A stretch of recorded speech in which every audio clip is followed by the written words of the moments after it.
Hello and shalom, everybody. My name is Julia Jassy, and you are listening to Nice Jewish Girls, brought to you by Unpacked, a division of OpenDor Media. Today, we are speaking with Tehila Friedman, a former member of Knesset, Israel's parliament. I was first introduced to Tehila Friedman a few months back in school, actually. As regular listeners will know by now, my love and passion is Nice Jewish Girls.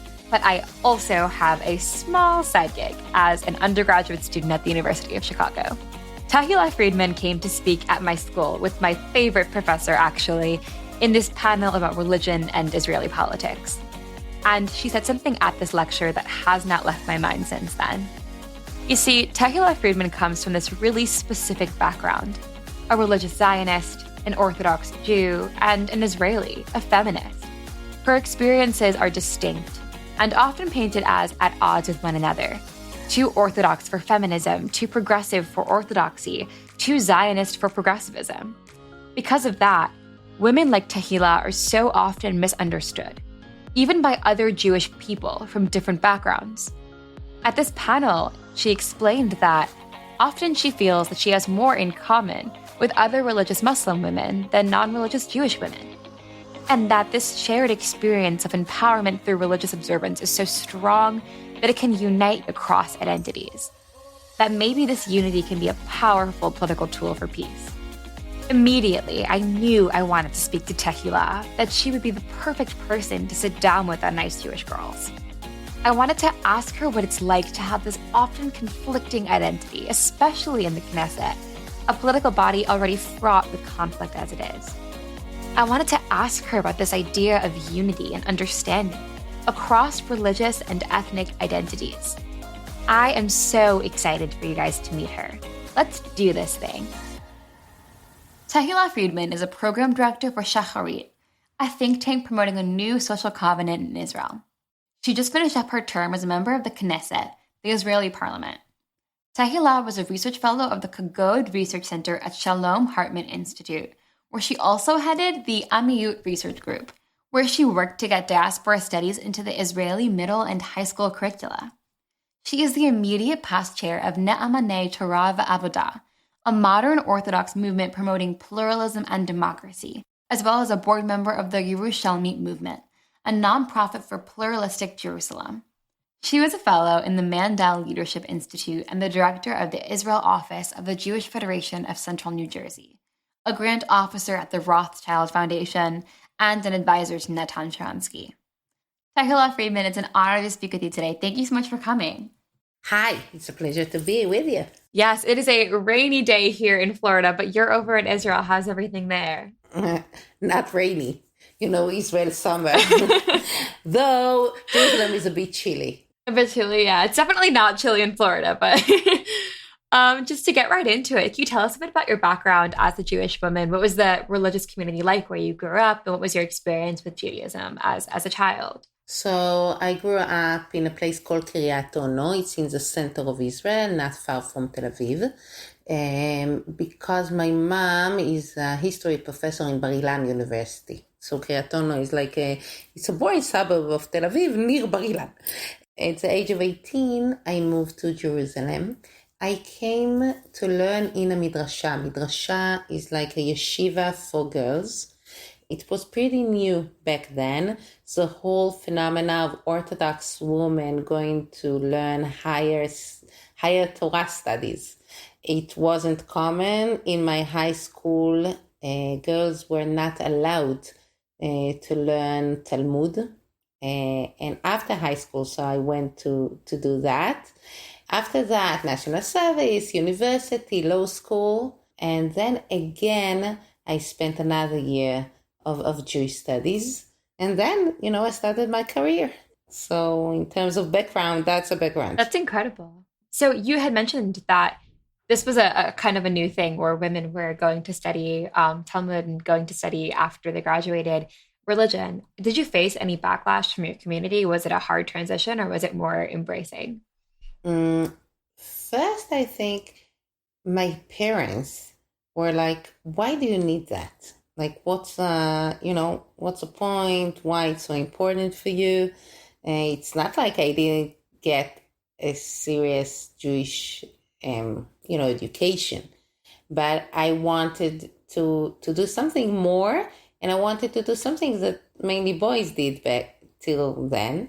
So my parents, it wasn't a backlash, it was more of a lack of understanding, I think. But people around me, I think my boys' friends, they were like, you want to be a man, you want to wear tefillin, you want to, all kind of those teasing. Today it sounds even weird, but it was in a way threatening for them. Yeah. It was like getting to their area. Though most of them, they were not such a, big in learning. It wasn't their passion. I think some of them were like, if you don't have to, and you don't have to, why do you prefer to do that? So yeah, it was somewhere between lack of understanding and a backlash. That makes sense, yeah. And so then you eventually went into politics. How did you make that change from studying Talmud to then working in the Knesset and finding that balance? There were 20 years in the middle.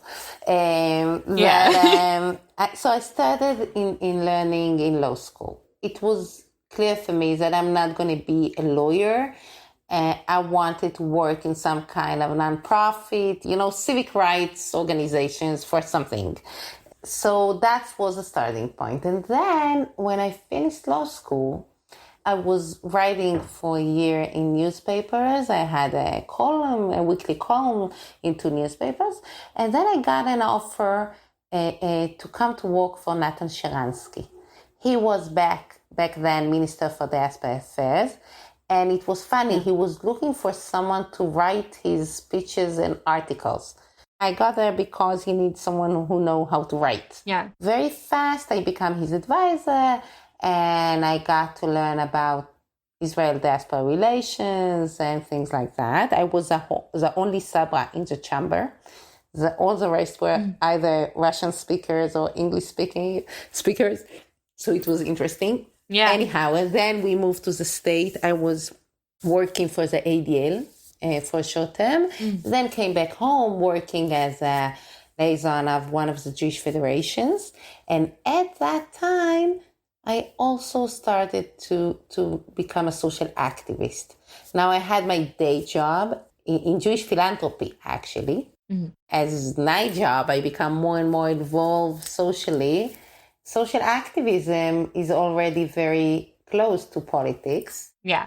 And during all those years, I was always writing. It could be Facebook, it could be articles in newspapers. I was always writing. I think I'm thinking by writing. And one day I just got a phone call from Yair Lapid, who's now, a known political figure in Israel. I got a phone call saying, "Hi, that's Yair Lapid. I read your article on Makorishon newspaper. Let's get together. I want to get to know you." After a year of back and forth, we met each other a few times and things like that. I participated in public dialogue with him, all kind of things. He told me, would you be interested in joining my list to the Knesset? And that was a whoa, okay. Yeah. It took me a long time to make the decision. Although I was already so involved socially, and I was also getting a lot of dirt and violence as a, Orthodox woman taking fronts in social debates and dispute around the place of women, place of Judaism, things like that. So it wasn't like I was afraid, but to move from social activism, which is something pretty pure, to politics, which is very unpure, that was a hard decision. Yeah. And I remember when I got to the Knesset, one of my rabbis called and said, "Not that I can understand what a good, nice Jewish girl like you are going to do there, but good luck with that." Oh my goodness. So yes, it was a big decision. I'm not the typecast of politician. I speak softly, I speak complicated way. So it wasn't obvious, but it was something that I don't regret. Yeah, absolutely. And I think there is something so powerful about that you're not the typecast, like you'd said, and you do it, and you have both of these incredible identities. You have your experience growing up as a religious woman, and you have your experience as a woman in politics. And those two things are both pieces of your identity that come together and inform each other. And I want to talk about that a bit more. What was your experience like in the Knesset as a woman? I know that you were on a list with Yair Lapid, which he typically tends to be a bit more secular. How did you reconcile that with your religious beliefs? How did your politics and religion come in conversation in your time in the Knesset? It's a long story. I'm not going to get into it, but just to make it accurate, I didn't stay in his list. I moved to another one. It doesn't matter. Yeah. Anyhow, it actually played a great role.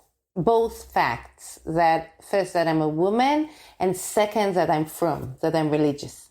Because first I had quite a few very noisy disputes with ultra-Orthodox Knesset members. For example, during the Corona, when we had lockdown, some of the ultra-Orthodox communities just refused to close the schools. And they opened the schools despite of the fact it was forbidden legally. Now, there is a midrash. I need to explain Yeah, it. There is a midrash. Okay, there is a midrash saying that the Torah can function as something that brings life, but it can also function sometimes as something that brings death. And I found myself in the Knesset shouting, "Your Torah is bringing death." Oh my goodness. Now, we both know what I'm referring to. We both knew what I'm quoting, but no one around us, secular members of the Knesset, didn't have a clue what I'm talking about. So, but the fact that I'm using a religious language, it wasn't that, liberal language versus religious language, like usually those conversations are done. It was both of us spoke religious language. We interpreted the same Torah in very opposite ways. It didn't make me very popular. They hated me. The ultra-Orthodox members of the Knesset, because I was, in their backyard saying, well, it's mine as much as it's yours. So it really played a great role. So that's one example. But all over, another example, okay? Mikvaot, a ritual bath. There was a whole discussion around it during the Corona because of health reasons. Is that insecure? Isn't it secure?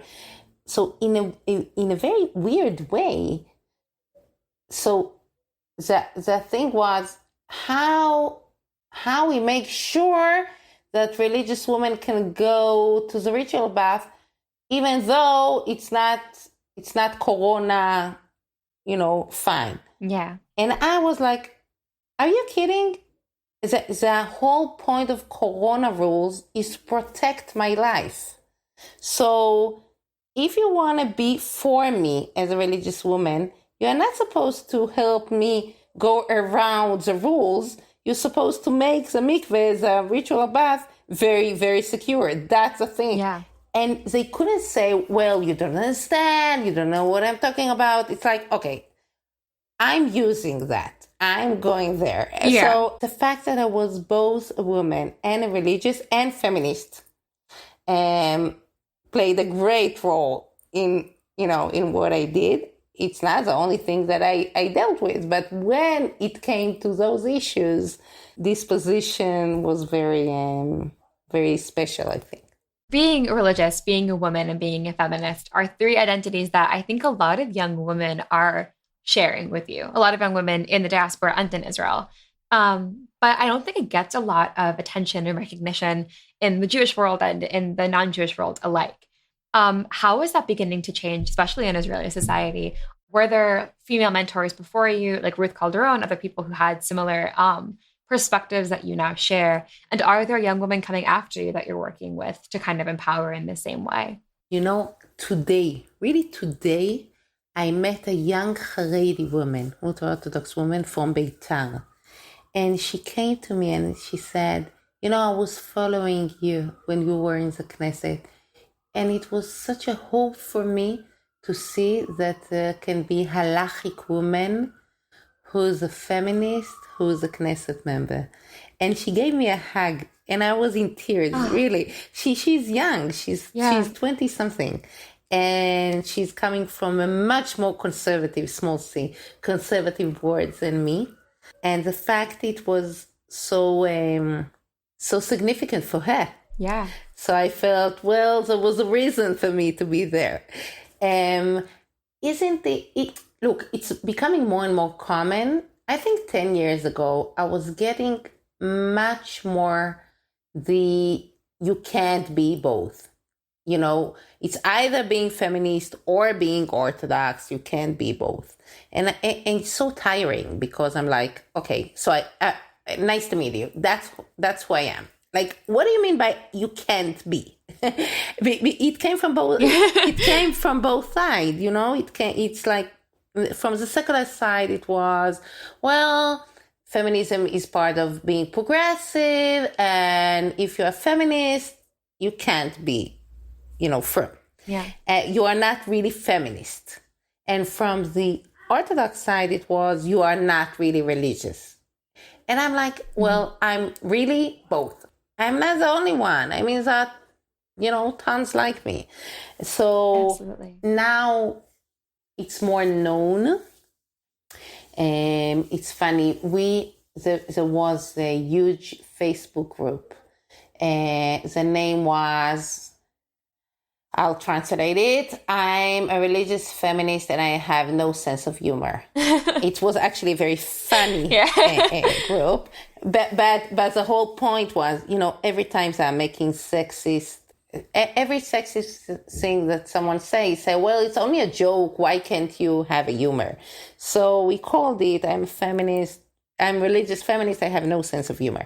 And and since it's so long, so there was a shortcut. We called it Fadla Khushiot. Ani feministi datiya ve'en li khush humor. So altogether, it's come Fadla Khushiot. So the fact it became one word made it into identity. I could say, yeah, I am, part of this group. I'm that thing. So it was easier for people to understand somehow. Since it had a word defining it. So, okay, I got it. That's what you are. So it's becoming almost a stream, the Orthodox, the conservatives, the reforms, those feminist women. Okay, fine. That's okay. So I think it's becoming more known, more understandable. Seems like a sense of community that's forming. That's really wonderful to see. And it reminds me a lot of something that you had spoken about, actually, a bit of a backstory. I am a student at the University of Chicago, and how I first heard you speak was a couple of months back. You'd given a lecture for the divinity school with my professor, actually. You mentioned a kind of story toward the end about how sometimes you feel like you have more in common with your Arab neighbors who are religious Orthodox Muslim women than you do with the secular Jewish women in Israel. I thought that was a really, really interesting story, and I want to talk a bit about that. Why is that? What is that kind of sense of common ground that you have with other women who are religious just like you, just practicing a different faith? One short story, I think, would be a nice example. One time, we set a meeting in her room. We wanted to talk about birth cancer checking, the age, from what age the country would sponsor it. There was something around birth cancer. But when I came in, she was praying. She was using her prayer rug. Now, since it was so beautiful, I told my assistant, you know what? You go out, I would catch a mincha. I would also pray. So she was on her prayer rug. I was in the other side of the room davening mincha.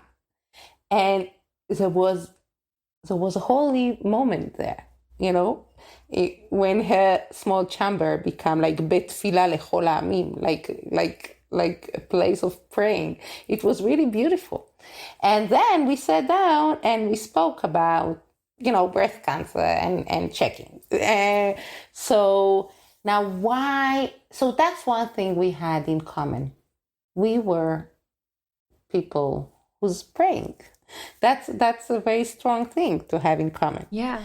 The second thing I think is coming from a conservative society.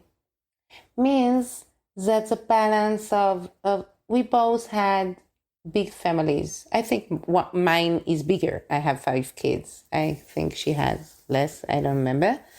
But the place of family, the weight of family in life, and the society, the community around us. I remember her. There was something around LGBT rights. I can't remember what was it exactly, but something. And I saw her and her party. They were all under a lot of pressure about this voting. They could not support it because the community was so strongly against it. And I saw her trying to explain to other Knesset members why they can't support. And I came near her and she said, it's a horrible day. And I said, well, I understand you so much. I'm coming from the same kind of society, of community. It was easy for me to understand what kind of pressure that, they face. Because I just, I know it firsthand. So I might be in different place in my communities, I think in different place. But 10 years ago, I would be in exactly the same place she was in. So yes, there are things we have in common, for sure. And as women, it's even more because, praying and conservative community, that's also true for men. But, even the basic fact, we both cover our head. Okay, she wear hijab, I wear a hat. In the Knesset, we were weird or unique or whatever. You couldn't miss it, that we have something on our head. And she was wearing very modest. She was more serious in being modest than me, but we both are fine, I think. So all those things and just our life is not so different than each other. That's really an incredible story. And I think there's so much value in that. And like you'd said, because you're women, you have this intersection in your identity that you can further see each other. And what value do you think can come in this idea of understanding the mutual commonalities in each other? Do you think that if we're able to see more pieces like that, there's more of a push toward peace? Do you think that's a more powerful thing than we recognize? Look, I don't want to simplify it because last month when Israel had riots within Israel, not, in the territories, in Lod and in Akko. So I called her and she didn't answer and she didn't call back. And I don't know if she just, missed my call. It might happen. Or it was more than that. So I don't want to simplify it. It is the great differences and the national tension is hard. But the fact we have things in common and there is something, there's understanding, there's love there, I guess it's softening in a way the hardness of the national gap. It's enabling us to balance it or to understand that there are times that we're in the same side and there are times that we're in two sides of the situation. And that's okay. Sometimes we're in the same camp and sometimes we're not. it's not a solution for anything, but it's softening. And softening is something. I think that's something in the diaspora we don't always see about Israeli society. I think we often don't understand the role that this, I guess, because growing up in the US, we grew up as a minority. We're not the predominant, I guess, part of society. But it seems like you've done a lot of work trying to understand the diaspora, probably more work than most people in the diaspora have done to understand Israeli society. Um, and kind of starting with Natan Sharansky and now your role at Hartman, previously with diaspora studies. Why do you think that there's value in understanding the Jewish communities that are outside of Israel? What is diaspora studies, and where is it going?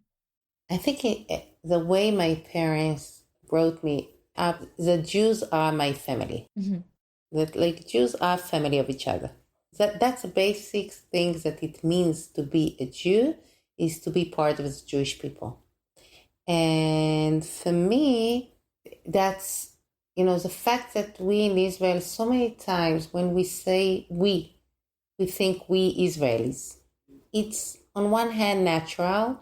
On the other hand, it's like, what kind of Jews are we if it's only we Israelis? Because it has to be also we the Jewish people. That's such a big part of being Jewish. So for me, it's coming from the way I understand being Jewish. That's why it's so important for me. And also, I think that being feminist, Orthodox feminist, I'm very grateful for the mothers of this movement, and it's actually coming from the state. And it's one example of this creation of combination between liberal values and Jewish values. And I think we imported it in a way. And I think in Israel today, at least in the Orthodox community, we took it forward more than in Orthodox communities in the state. And there are reasons for that. I think it has to do with the famous slippery slope, because in Israel, what's down there in the slippery slope? What's the worst case scenario? You wouldn't be observant. But in the state, down there in the slippery slope, people are afraid of a simulation. So that's why I think people here feel more secure in doing change or things like that within the Orthodox community. That can be one explanation. There's other explanation also. I think Israel is less a formalic society. So the question, what makes someone a rabbi, for example? So I think in America, you need to be ordained in order to be a rabbi. Yeah. In Israel, you need people to ask you a lot of questions. If people respect your knowledge enough to ask you questions and ask you to make a psak for them, so you're a rabbi. It doesn't matter if you're ordained or not. I mean, most shuls here don't have official community rabbi. So it's not, so it's more about learning. I mean, the position is more about, your learning, your knowledge, and it's enable women to take stronger positions, because it's less the being a cantor, being a whatever. It's more about, okay, you can be a leader because you gain knowledge. And it seems like with your time in the Knesset, because you stood at this precipice of identity, you had your role as an Orthodox woman and your role in parliament, in the Knesset, being a kind of a voice for both communities, that this intersection of liberal values and religious values has always been a crux of your career and can probably continue to be in your time at Hartman, if I'm correct. I guess it will always be, because that's just who I am. Yeah. I'm very busy in thinking in what way this hybrid identity can be implemented in more fields. Like, because in Israel today, I think that's our greatest challenge. How we hold two or more opposite things together in order to overgap the differences between communities in Israel.